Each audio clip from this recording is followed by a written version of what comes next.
Hey, time for your lunch math and history, and we are gonna do some functions review. So, what we're gonna do is, this is an Algebra 2 video, so you probably have learned this before, but if you haven't, that's what we're gonna get into. So, recently, we've been learning a lot about y equals mx plus b, like slope-intercept formulas, like y equals 3x plus 7. So when you talk about these equations, they talk about the equations that you put on a graph to help you visualize what you get for x and what you get for y on a graph without having to solve it all out arithmetically. But what if I told you that there are new kinds of ways to understand it? They're called functions. So what are functions in the first place? So what we're going to do is do a little bit of math and try to help us understand what they are. So here's the definition. A function happens when you put an input into an equation, but that so-called equation must have a single output, which means whatever you put in for x, add it all arithmetically and solve it to get to y. However, there is a little problem.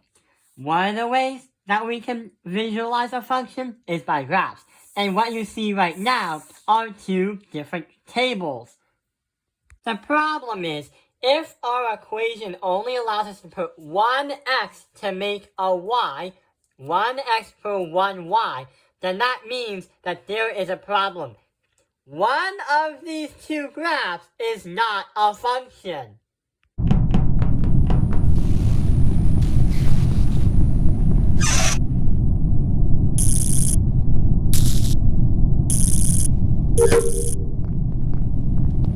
Like we said, each input must have a single output, or should I mean, a single input must have an output.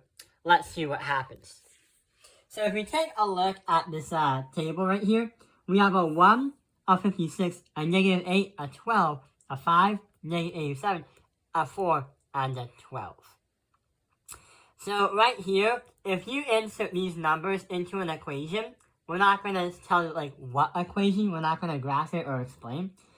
Y is what you would see for each of these numbers. So notice how we have a 1, negative 8, 5, 4, 56, 12, negative 87, and 12.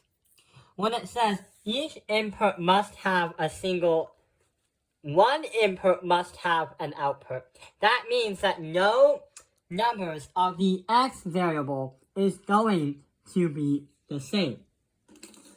Notice how there are the same y variables, but we're trying to look for x. So right here, this is called a function.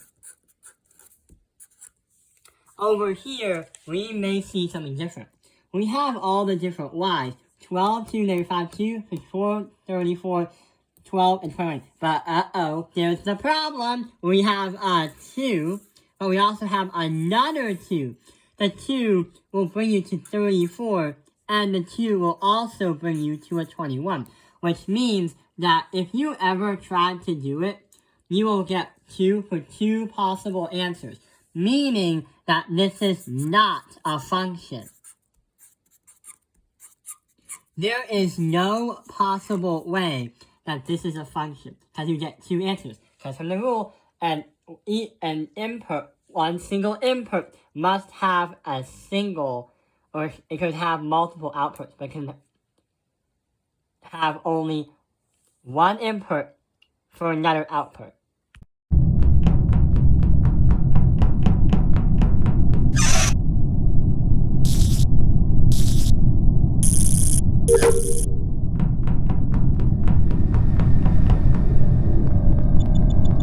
What we're going to do here is demonstrate how to do a function. Yes, we looked at a table. Yes, we looked at y equals mx plus b. But here is our equation. Y equals mx plus b is the same way of saying f of x is equal to x plus 2 in terms of like how it's formatted. Even though it's formatted differently, we can still say it's the same way to make a graph.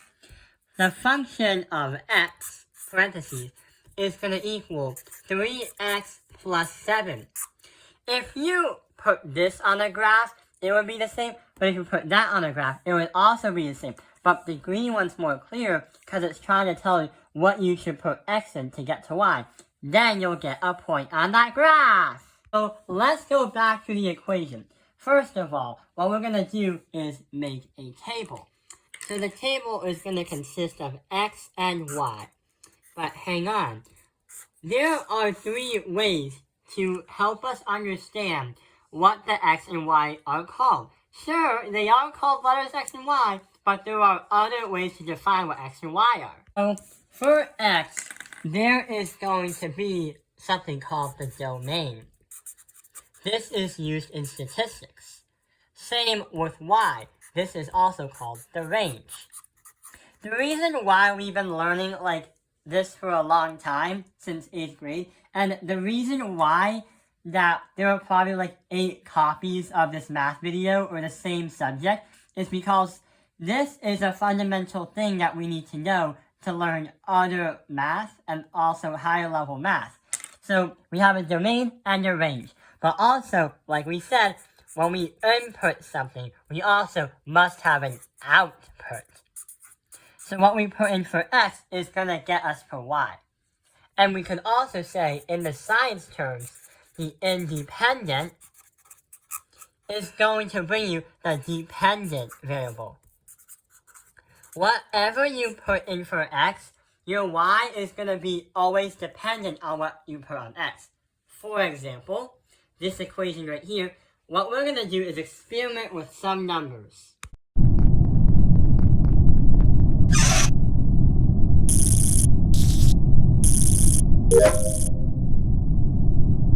The numbers are going to be -2, 0, 3, -3, 1. What are we going to get for y? So let's try to do this on a clean sheet of paper. So the f of x is going to equal x plus 2. If we are going to put -2 in for x, -2 plus 2 is going to be 0, which means our y, or our function, will give us a 0. If we put 0 into the equation, 0 plus 2 is going to be the entire thing. It's simply going to be 2. The -3, if we put that in here, -3 plus 2 is going to equal -1. So when we put -1 into here, that is going to be our y for -3. What we put in -3 is going to be equal to bring you to y, which is -1.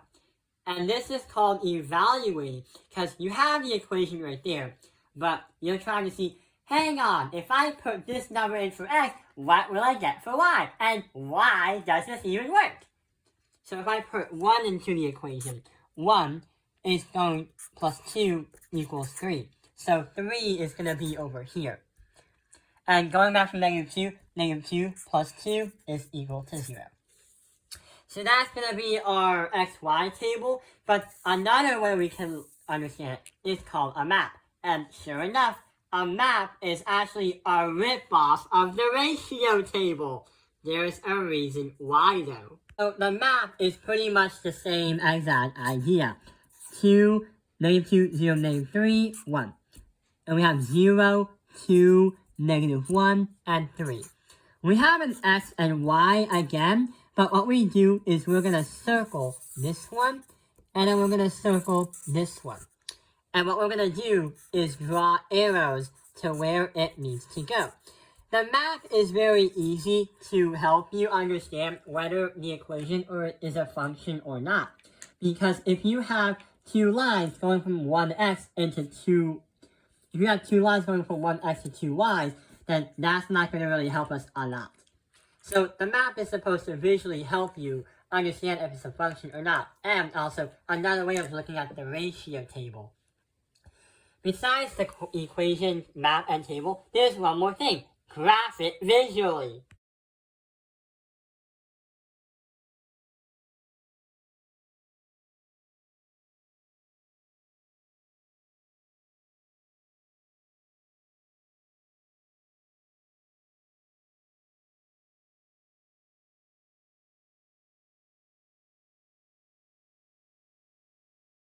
Yeah, so any point on that graph is going to help you understand what you'll get if you get your dependent variable. What you put in for x is going to be on y, and anything that happened for x and y will be on that line, on that graph.